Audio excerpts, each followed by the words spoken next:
how are you? I'm fine, thank you. Staggering dress.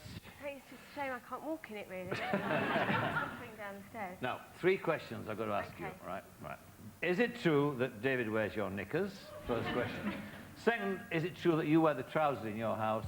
And the third, are you anorexic? Now, those are the 3 questions that everybody in the audience out there and the media are all eager to hear your views on. David wearing your knickers to start with. Well, I'm the only person that actually wears my knickers. You are.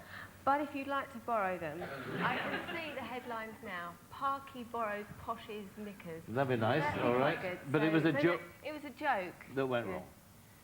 Yeah, I mean, I think that's the problem that I have a lot of the time. You know, I do open my mouth and I do say things, and a lot of the time it's completely taken out of context. I mean, as if he'd wear my knickers, come on. Wouldn't fit. They wouldn't fit. It'd be a worry if they were a tight fit, wouldn't it? Does David actually, I mean, when you come home, when you get home at night, when David comes home, does he say, what have you said today? Yes, does he does.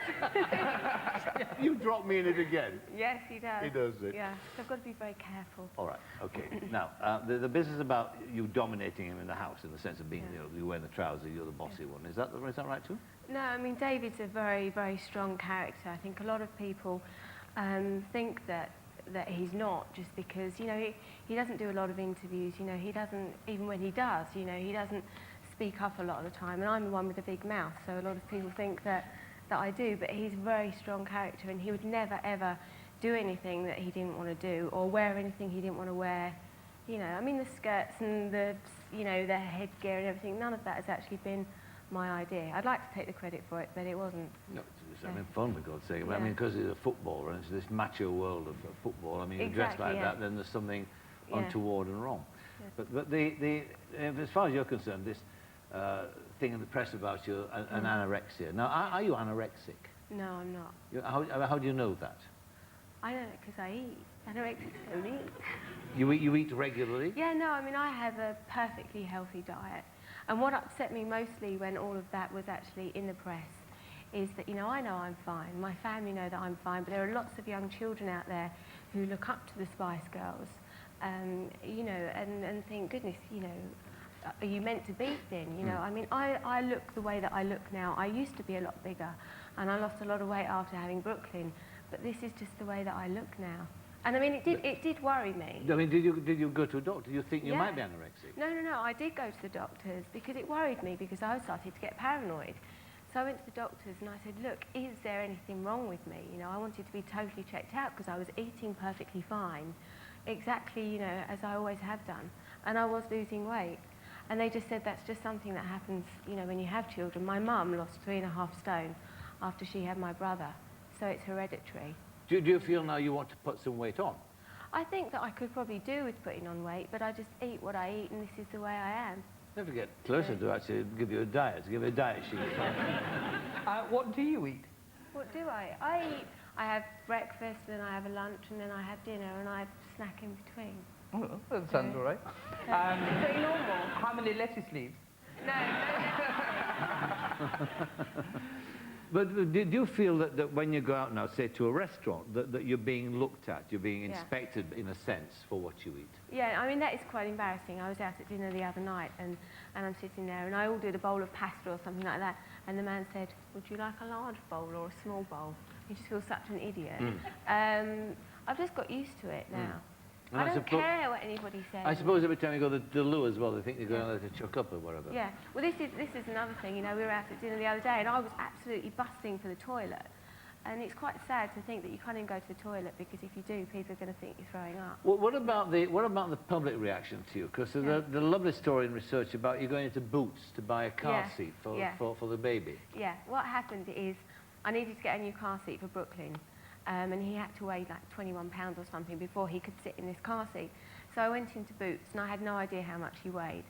And there were no baby scales around, so I stood on these scales and I'd see how much I weighed, then I'd get off and then get back on with Brooklyn, so I knew if he was heavy enough for this car seat. And as I'm standing on the scales, there's all these people walking past saying, oh, I hope you're putting on a bit of weight there. I hope you're eating, how much do you weigh? And you get a little receipt thing as well when you get off.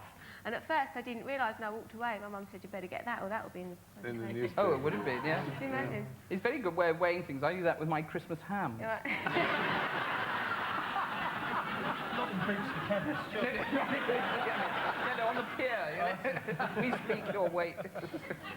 But what about, I mean, it is extraordinary. I mean, all of us here, are known by the public, but you've got this extraordinary kind of fame, which has people camped outside your house and going through your dustbins. In your case, 2 dustbins.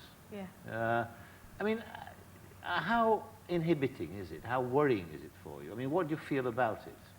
I think that it's a lot more worrying when, obviously because I've got a baby, because there's been a lot of stuff in the press about, people wanting to kidnap Brooklyn as well. Was that serious? I mean, yeah, that was serious. It was. I did have threats. You And did. I mean, the police were fantastic, and, Brooklyn has a bodyguard with him now.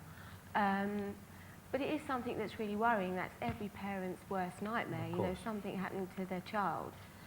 So that's scary. But that was what really freaked me out, I think, about the whole weight issue. It wasn't actually the weight issue in the end. It was just the fact that in the past, if I'd been in the press, I'd been with the Spice Girls or I'd been with David.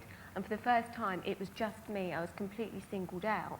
And I think it was the whole attention, just the fact that people were that interested in me, that kind of freaked me out more than anything, really.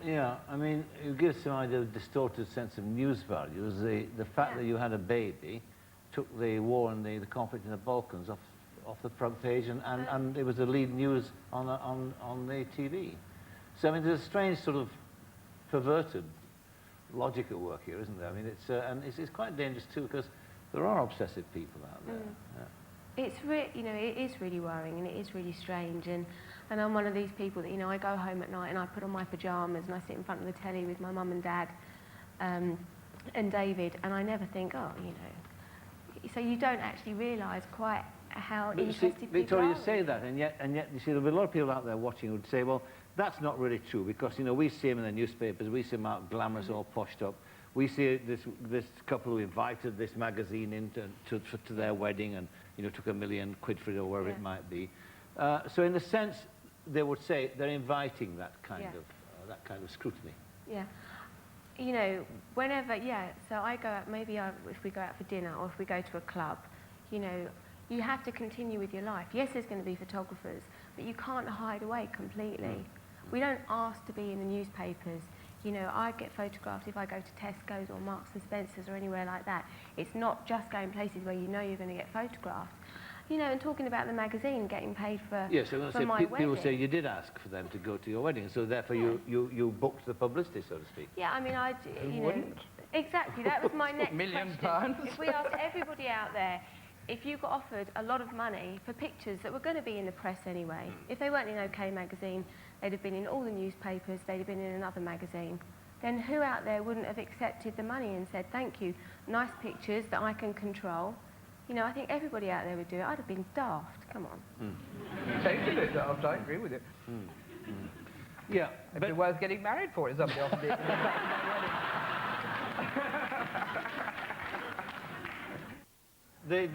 the baby changed everything in your life in more ways, because, I mean, apart from the fact you had a baby for the first time, it also was that moment in time when the focus of the press did come in on you, didn't it?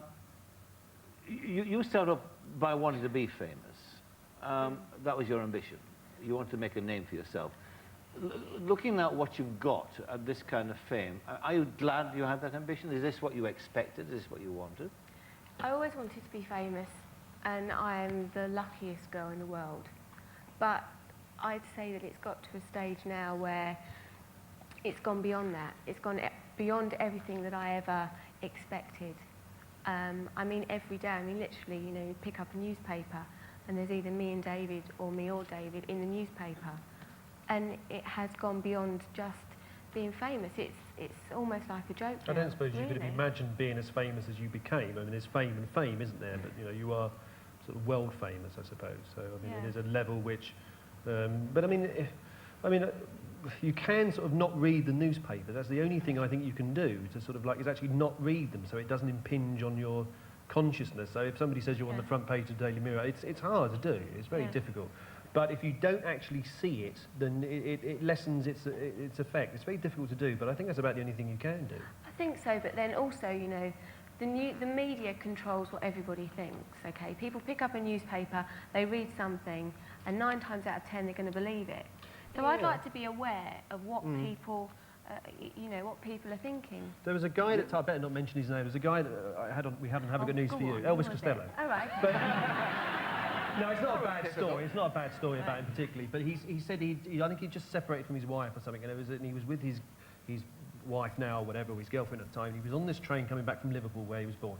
And he saw it was in the Daily Mirror. It was page 2 of the Daily Mirror. And he saw this woman get on opposite the train. And he thought, well, she's going to turn to page 2. She's going to look at me. It's going to be really embarrassing. What are we going to do? She got the Daily Mirror. She went like that. She went like that. She went like that. She got to the horoscopes and started reading them. And she didn't even notice. Yes. So, I mean, it's a big story because it's you on the front page, but not necessarily to everybody else. Yeah, but you see, But it's difficult to know because you're not... Sure. You know. But there is the other problem too. I mean, how do you ignore photographers hanging outside your house? Oh, How well, do you that's a ignore nightmare. people following you wherever you go? Yeah, I that's mean, a this is nightmare. another dimension to it. Yeah, that I sure. think, you know, it's all very well saying, well, you know, that's the way it is, but it didn't ought to be that way. No, I mean, That's my view. That's my opinion. That's the worst thing. I think people outside your house. Yeah. I think, you know, it is very difficult, and, you know, we all pick up newspapers and see horrible story about us and think, you know, and hate the people that have written that. But at the end of the day, when I first started out with the Spice Girls, I needed the media as much as, I don't know, now they use me. It's like a, you know, you scrub my back and I'll scrub yours in a way. As much as it's a pain in the neck, you do... So in a sense... Yeah, it's a quid pro quo. Yeah, exactly. it's a fair trade-off, you reckon? Because I was going to ask you, I mean, would there be, given what you said before, would there be conceivably a point where in the future you and David might say, we've had enough of this, you know, I don't know where you might go, the moon perhaps, or Mars, but, you know, we're going to get out of this. Yeah. Have you ever thought about that? I've often thought it would be nice to go somewhere where we were left alone a bit, yeah. That has crossed my mind. I'm sure. But I better not say that. Well, I mean, it'll have to be the headlines that you're leaving the country tomorrow in the papers, that's right. But at the moment, I mean, I'm very close to my family, and I couldn't leave my family. And David's very happy where he is. Yes. So I thought I'd clear that up. Yeah, it's better about that quick. Yeah. Are Manchester United officials, the manager, Mr. Yeah. Ferguson, is he a fan of yours? I don't know. Yes, you do. Are you a fan of his? I think he's very good at his job. He's do? very good at his job. I don't really know him. You know, he's very professional, and he does his job. But you know, when there's social events and things like that, he doesn't ever. You've not really got involved in the world of football, have you? As Oh, no. such? Is that because you don't want to, or because you think it's better that you leave David alone up there? Until I met David, it never interested me at all. I mean, I kind of know a bit what's going on now just because of him, but I don't find it very interesting. Really. Boring? Yeah. Yeah. Yeah. I think that's yes, I would agree with that. Does David know you think it's boring? Yeah, he does. But it's okay because, you know, myself and Brooklyn, we both go to the games and we sit in the creche and play with toys while Daddy's playing on the television. The other thing too, of course, again, which is different about your situation, and you've had a bit of this actually, Paul, when you were married to Caroline, is that you have, when two of you are famous, you get the double bubble, don't you? Yeah. I mean, there are two dustbins to go through, aren't there? Yeah. And that's... It makes it far more interesting a story. I don't know why, Yes. but it's two people together, you know. Yes. It must put a strain on the relationship, though. Yeah, I should imagine it would. Don't you dead that. He's doing Victoria Beckham on me. Do they really go through your dustbins? No, probably, I don't know. They sort of do, though. I mean, there's a guy that's been arrested for going through private eyes dustbins. That's and all right, sort of yes, stuff. it- You know, I wish somebody goes through my dustbins. They get a horrible shock. So generally speaking, you're able to look at what's happening to you and be fairly philosophical about it, aren't you? Yeah, I mean, I just think it's really bizarre. You know, if you think about it, I'm the only Spice Girl that up until now, I haven't had a single out, I haven't had an album out, I haven't had a book. You know, all I've done is a documentary that I thought nobody was going to watch. That's all I've had, and yet every single day, virtually, I've been in the newspaper. And for why? I haven't done anything particularly interesting. So... I think it's the marriages. You'll have to get the others to marry other famous people. Yeah. You're meant to say it just because you're really interesting. That wasn't the answer we wanted. The thought never occurred to me. It's probably because you haven't done all these things, you see, so you're not trying. Yeah, People love it if you're not trying, Yeah. you see. They're passionate to know what you've got up your sleeve. Yeah. Would you like to be like Clarissa, you know, in sort of large and comfortable and happy with your life, you know, contented? I'm not saying it's a precondition of being happy, but she seems to me as being somebody who's very happy in her own skin, so to speak. You know what I think? I think when you've got children, or you've got a family that you love so much around you, I think the last thing that any sane person would ever do is put their health at risk. So as long as you're happy and you're healthy, that really is all that matters. I mean, being on the front pages of newspapers and magazines and singing songs and everything is fantastic, but it's not going to last forever. What is going to last forever, hopefully, is your family. So whether you're big, small, whatever, yes. as long as you're healthy, yes. That's all that matters. I hope you're not suggesting that I'm not healthy. No, I'm saying it doesn't matter. Yeah, as long as I agree with you. You know, the last thing you want to do is put yourself at risk, isn't it? Yes. That's what made it hard for me as well. Yes. If I'm saying I'm an anorexic, I'm thinking I've got a lovely family and a gorgeous baby boy. The last thing I'd want to do is not be around to see him. Yes. When you were in Promise, you of course, in that situation, there were people in there with eating disorders, weren't there? Yes. No, I shared a room with a girl who was severely anorexic, poor child, and in fact died. I think she was about 5 or 6 stone when finally they released her from hospital to come into Promise, and she just didn't make it. I mean, a lot of anorexics don't make it. It's a horrendous illness, a horrible disease. And I mean, the awful thing with an eating disorder, with me, you know, I just don't drink. That makes it sound simpler than it is, but I mean, I don't, you know, I don't have to confront myself with the substance that I'm addicted to. But with eating disorders, you know, you have to eat 3 times a day, and it must be a terrible thing. But what was the, from the people that you knew there, were there classic sort of symptoms? I mean, what kind of family did they come from? Well, like any addict, or they came from all sorts of different families. Yes, I mean, this particular girl I'm referring to had, you know, had a horrendous family background, but there were girls from perfectly ordinary backgrounds, yes. Perfectly happy backgrounds, and I mean, most anorexics knew more about nutrition than any nutritionist I've ever met. I mean, they could tell you exactly how much phosphate there was in a lettuce leaf, or how much nitrogen in a beetroot and things like that. It was really quite frightening. We've been illuminated. But what's horrible as well is people were actually saying, I am an anorexic, and that is like saying somebody is dying of some hideous, you know, illness. I mean, how can you do that? It's obviously got you really annoyed. I was really annoyed because I think there are so many young children that look up to us. Yes. You know. Yes, that is very worrying, because then people will read it, and the children will misunderstand it, and they'll think, oh, well, that's the way to be famous, I'll become anorexic. Yeah. Now, you've been off today talking about your child. You've been looking for a school. I have. He's a bit young, to be going to school. No, do you know, there's only one place left in his class as well. Oh, really? Yeah. A lot of parents, he's nearly a year. Oh. A lot of parents... Who's he going to? No, it's just, you know, a lot of parents put their names down for school before they actually are even born nowadays. Are you going to send him to a posh school? I'm going to send him to a private school in the country. That means posh. No, I mean, I'm not going to send him to Eton or anywhere like that, but, you know, I'm putting his name down at lots of different schools, you know, up north, down south, because, I mean, whoever... You know, who knows where you're You have to be even-handed, don't you? I've got to be so bloody diplomatic all the time, it drives me mad. Because he's looking for a school in Newcastle, then he's going to join Newcastle United. Yeah, exactly. But down here, then he's going to join Spurs. Exactly, and goodness, what would happen if I said that I'm looking for a school in Spain or something? There's a couple of... Real Madrid. Yeah, you know what I mean? I know a couple of good schools near Barnsley, and we could do it a decent way. You get a cheap house there, too. Good food, too. The heartland of food is Yorkshire. That's right. So what about the other business of yourself and your career now? I mean, you did that documentary, but that was a bit of a joke and a laugh, and you enjoyed doing it, fine.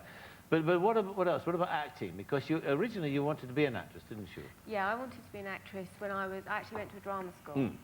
And then I left the drama school and I met up with the other girls and became the Spice Girls. So I never continued with the acting. But whilst being in the Spice Girls, I was still taking a lot of acting classes, doing a lot of reading, a lot of scripts. So acting is something that I definitely want to do, you know, films. But I'm also going to be writing an album myself. Are you? Yes. A solo album? Yes. Oh, good. I am. Huh? So, I mean, I am in a difficult position to a certain extent. So many people are very cynically sitting there saying, OK, come on then, so show us what you're going to do. So for me, it's got to be the right part. And what about the Spice Girls? I mean, have they still got legs as such? Yeah. I mean, as a career? Yeah? We've half written an album. And, you know, we've all got our own individual projects as well. But then we get together and carry on writing. You know, and so many people are saying, so when's it going to be out? Well, there's no urgency. I mean, you've all got all the money in the world, haven't you, really? So, I mean, it doesn't actually matter. You ain't going to starve, anything like that. That's the thing. I mean, people are saying, you know, why isn't the album out? You know, are the Spice Girls finishing? Yes. We've got nothing to prove now, you know. The album will be out when the album's out. You know, we're all really good friends. We're all still working together, but we're doing our own solo projects as well. It's strange you should say that you've got nothing to prove. How old are you? 24, 25? 25. Yeah, and it's just a strange thing to say that. And I wondered, you know... I didn't have my first date till I was 24. But you're a good Catholic boy. Yeah.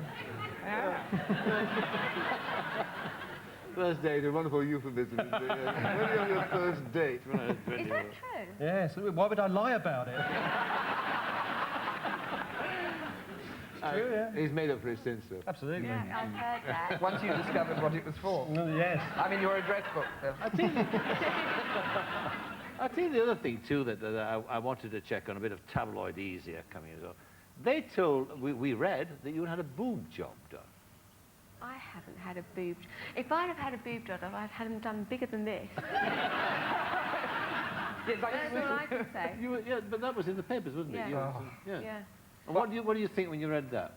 You saw Well, that? it was quite embarrassing, actually, because I was on holiday, actually, at the time. And someone phoned me, and I hadn't told anybody where I was going. They phoned me and said, oh, I hear you're in Mustique. And I said, well, actually, I'm skiing. They said, it doesn't look like you're skiing. And I'm always really paranoid. You know, I don't like being photographed when I'm on holiday and I'm with my family. And apparently they did like a huge, great big close-up down my cleavage and said, well, no, I mean, I wasn't. I was, you know, I was sunbathing, but I told everybody that I was somewhere else. A huge, great big close-up down my top and said I had a boob job. I get death threats, you know. You do? Oh, yeah. You don't. From vegetarians. Do you? The best one I had was from chicken's lib. And it was perfectly true. Not the old country and western singer. Possibly. It was the most wonderful card of this turkey cock in full wattle. And on the back it had chicken's lib, pledged to protect chickens. So I rang them up. And I said, what wonderful cards. I said, I'd like to buy some. And they said, yes, madam, what's your name? And I said, Clarissa Dixon Wright. And there was a sort of pause down the other end of it. And I said, well, you see, we're on the same side. I mean, I want chickens to have a good life because they taste so much nicer. I never got the cards. But it's true. It wasn't chicken's lib that sent me the death threat. It was somebody who had their cards. I think you'll get the headlines tomorrow, not Victoria, actually. Oh, I don't know. Anyway, yeah, thank you very much indeed. I much enjoyed that. Victoria Beckham.